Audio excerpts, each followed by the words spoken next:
ब्रह्मानन्दं परमसुखदं केवलं ज्ञानमूर्तिद्वन्द्वातीतं गगनसदृशं तत्त्वमस्यादिलक्ष्यम् एकं नित्यं विमलमचलं सर्वदे साक्षीभूतं भावातीतं त्रिगुणरहितं सद्गुरु तं नमामि. आपले गुरु श्री स्वामी समर्थ महाराज या ब्रह्मांडाचे चालक मालक पालक त्यांना त्रिवार वंदन करून या व्हिडिओला सुरुवात करते. बघा, आजचा व्हिडिओचा विषय आहे मला स्वामींनी दिलेले अनुभव. तर बघा, मागच्या वर्षी याच एप्रिल महिन्यामध्ये माझ्या मिस्टरांचा खूप मोठा ऍक्सिडेंट झाला. त्या ऍक्सिडेंट मधून स्वामींनी मला कसा धीर दिला, कसं मला त्यातून बाहेर काढलं, हे या व्हिडिओमध्ये तुम्हाला मी आज सांगणार आहे. तर चला माझ्या अनुभवाला सुरुवात करूया. सर्वांना श्री स्वामी समर्थ.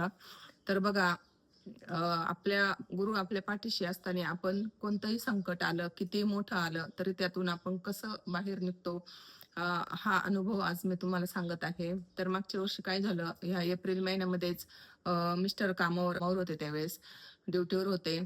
तर त्यावेळेस काय झालं, अशीच 12ची वेळ होती आणि त्यांचा ऍक्सिडेंट झाला.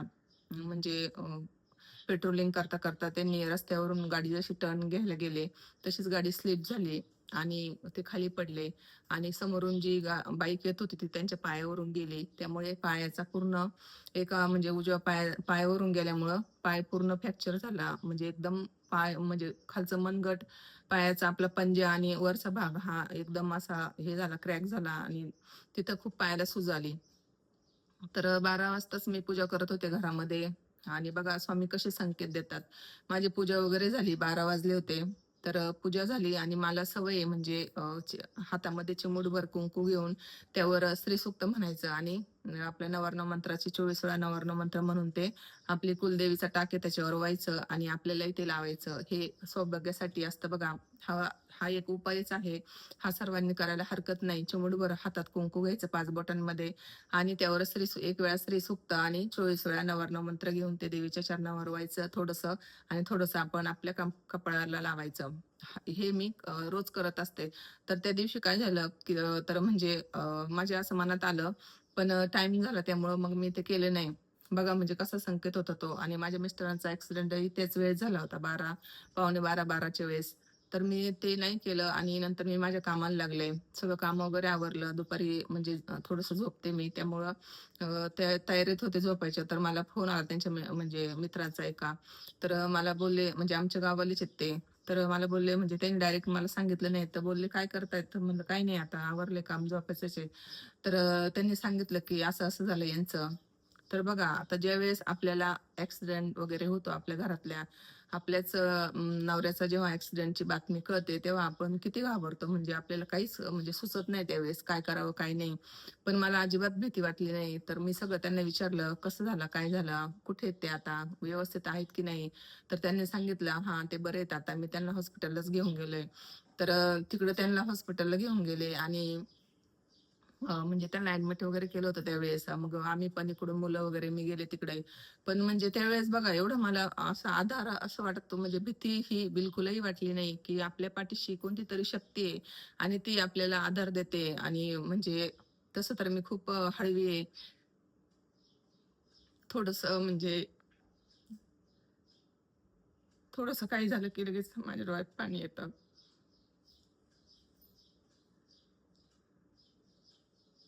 पण त्यावेळेस मला म्हणजे असं बिलकुल भीती नाही वाटली. असं स्वामी म्हणजे माझ्या बरोबरच होते.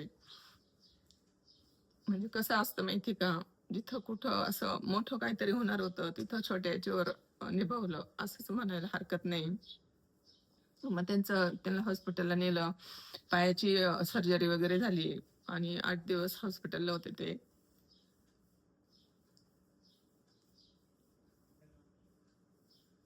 मग त्यानंतर आम्ही घरी आलो. घरी आल्यावर आता असं पेशंट घरात असल्यावर बघा, सगळी पाहुणे-रावळ्यांची रेलचेल चालू असते आपल्या घरामध्ये येणं-जाणं. तर आमच्या ऑनलाईन सेवा असतात. त्यानंतरही मी बघा, काय ते स्वामींची लीला. त्यानंतर स्वामींनी माझ्याकडून गुरुचरित्र पारायण करून घेतलं बघा त्याच वेळेस. म्हणजे एवढं आता मिस्टर घरात होते, घरी पाहुणे-रावळे सगळे होते. तरी मी त्यावेळेस आमच्या 8च्या सेवेमध्ये गुरुचरित्र पारायण केलं बघा. सकाळी 8 ते 10 पर्यंत. म्हणजे हे सगळं कसं झालं माझं मलाही कळालं नाही. म्हणजे स्वामी महाराज कसं आपल्याकडून सेवाही करून घेतात. म्हणजे कसं यातून त्यांनी मला बाहेर काढलं या प्रसंगातून खूप म्हणजे भयानक असं होतं. पण याच्यामध्ये मला बिलकुल भीती नाही वाटली. स्वामी माझ्या पाठीशीच होते. सकाळी मिस्टरांना उठवून त्यांचा नाश्ता वगैरे सगळं त्यांना देऊन, चहा-पाणी देऊन नंतर पारायणाला बसायचं. नंतर म्हणजे पाहुणे-रावळे वगैरे घरी चालूच होते. त्यांचंही बघायचं. म्हणजे हे सगळं मी आता जर मला आठवलं तर मी म्हणते मी हे सगळं कसं केलं? कसं मॅनेज केलं? तर मी नाही केलं. हे सगळे स्वामी महाराजांनी करून घेतलं माझ्याकडून. म्हणजे असं बघा आपल्याला जेव्हा गुरुचं पाठबळ भेटतं, जेव्हा गुरु आपला हात पकडतो, आपण गुरुची सेवा करतो, तेव्हा ते पावलोपावली, क्षणोक्षणी आपल्याबरोबर असतात. त्यासाठीच आपण गुरु करायचा असतो.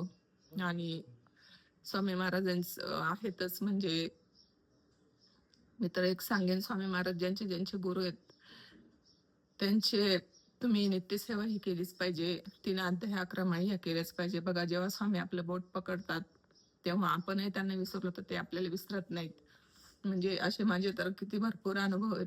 जेव्हापासून मी स्वामी मार्गात आले, तेव्हापासून स्वामींनी माझ्या जीवनात म्हणजे अगदी जीवनच माझं पालटून टाकलंय. मी पहिले काय होते आणि आता काय झाले, असा हा माझा अनुभव बघा. त्यानंतर आता माझी दरवर्षीची वारी असते बघा. माझ्या आतापर्यंत 3 पंढरपूरच्या वाऱ्या झालेल्या आहेत. तर मिस्टरांचा ॲक्सिडेंट एप्रिलमध्ये झाला आणि माझी वारी होती काहीतरी जून-जुलैमध्ये वारी असते. तर बरोबर त्या वारीच्या आधीच म्हणजे ते व्यवस्थित झाले. चालायला पण लागले. 1-1.5 महिन्यातच चालायला पण लागले. म्हणजे ही सगळी स्वामींची कशी लीला होती बघा. 1.5-2 महिन्यात ते एकदम म्हणजे ठणठणीत बरे झाले. स्वतःच्या पायावर चालायला लागले आणि त्यानंतर मी वारीलाही जाऊ शकले मागच्या वर्षी. म्हणजे ही सगळी काही लीला महाराजांची होती, की म्हणजे कधी आता मला माहीत नाही, की ते काय नियोजन होतं त्यांचं. पण मिस्टरांचा ॲक्सिडेंट काय झाला, ते त्यातून 2 महिने आधी ॲक्सिडेंट झाला. त्यातून ते व्यवस्थित बरे झाले. स्वतःच्या पायावर चालायला लागले. सगळे म्हणजे कौतुक करत होते, की "तुम्ही 1.5 महिन्यात कसं काय चालायला लागले?" वगैरे. तर म्हटलं, "ही सगळी स्वामींची लीला आहे." त्यावेळेस ते तारक मंत्राचं तीर्थ, धुमावतीचं तीर्थ वगैरे हे सगळं त्यांचं सेवा चालू होत्या. या सेवाही बघा खूप पॉवरफुल आहेत. तारक मंत्राचं तीर्थ आणि धुमावतीचं तीर्थही खूप पॉवरफुल आहे. जेणेकरून याने आपल्याला म्हणजे जे काही आपल्यावर विघ्न येतं ते सगळं दूर होतं असतं या मंत्राने, याच्या तीर्थाने. तेही त्यांचं चालूच होतं. तर या सगळ्या सेवाने आणि त्यावेळेस त्यांना म्हणजे वेळ भेटायचा तर स्वामींचे 11 माळी आणि 3 अध्याय कधी-कधी पूर्ण स्वामीचरित्रही वाचायचे.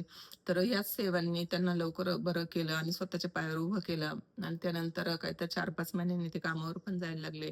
म्हणजे बघा स्वामी आपल्या पाठीशी असताना कसं आपल्याला संकटातून बाहेर काढतात आणि आपल्याला बिलकुल डगमगू देत नाहीत. आपल्याला आधार कसा देतात, हे या माझ्या अनुभवातून नक्कीच म्हणजे मला खूप मोठा असा अनुभव मला मिळाला स्वामींकडून आणि त्यावेळेस ते माझ्या पाठीशीच होते. बघा असेच तुम्हाला पण खूप अनुभव येत असतील आणि स्वामी म्हणजे जे त्यांची सेवा करतात त्यांच्या आपल्या भक्तांच्या पाठीशी ते असतातच. यात काही शंकाच नाही. तर ज्यांना असे अनुभव आले असतील त्यांना कमेंटमध्ये मला नक्कीच सांगा. जेणेकरून तुमचे अनुभव बघून मीही त्याच्यावर एखादा व्हिडिओ बनवू शकते किंवा मग मला तुम्ही कॉलही करू शकता, की ताई आमचा असा-असा अनुभव आहे. आमचाही अनुभव तुम्ही शेअर करा. तर मी नक्कीच त्याचा शेअर करायचा प्रयत्न करेल. सर्वांना श्री स्वामी समर्थ. माझा अनुभव कसा वाटला तुम्हाला नक्कीच मला कमेंटमध्ये सांगा. सर्वांना श्री स्वामी समर्थ. अवधूत चिंतन श्री गुरुदेव दत्त.